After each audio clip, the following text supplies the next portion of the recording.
The Tanzania-Uganda War, also known as the Kagera War, was a conflict fought between Tanzania and Uganda from late 1978 to early 1979. The war was primarily caused by the expansionist ambitions of Ugandan dictator Idi Amin, whose military forces invaded Tanzanian territory. The war ended with the overthrow of Amin's regime and a significant shift in East African geopolitics. Background and causes of the war. Idi Amin came to power in Uganda in 1971 after ousting President Milton Obote through a military coup. His rule was marked by brutality, repression, and erratic governance, leading to strained relationships with neighboring countries. In contrast, Tanzania, under the leadership of President Julius Nyerere, was a socialist state with a relatively stable government. Nyerere had been a strong opponent of Amin's regime from the beginning, having given refuge to Obote and other Ugandan exiles. The relationship between the two nations remained tense throughout the 1970s, but the situation escalated in October 1978 when Ugandan forces crossed into Tanzanian territory and occupied the Kagera salient, an area in northwestern Tanzania. Amin declared the region part of Uganda, prompting an immediate and forceful response from Tanzania.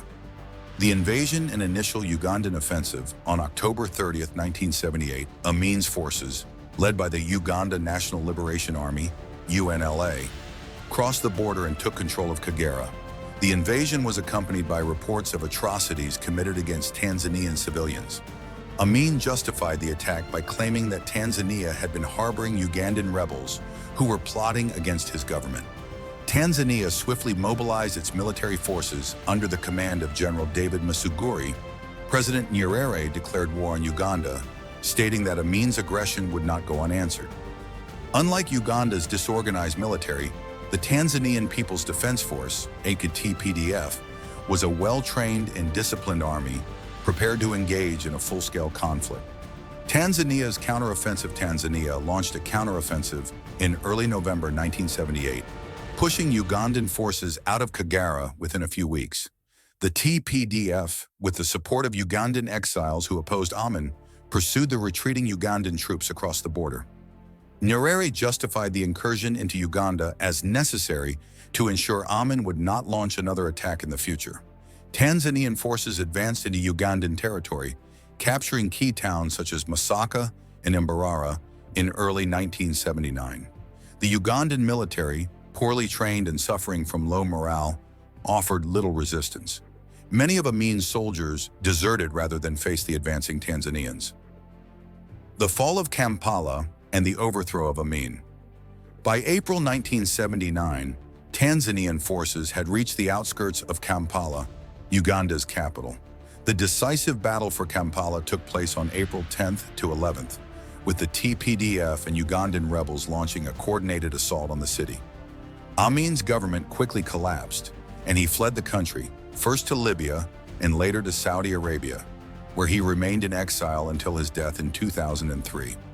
Following the fall of Kampala, Tanzanian forces helped install a new Ugandan government led by Yusuf Lule, a former university professor and moderate politician.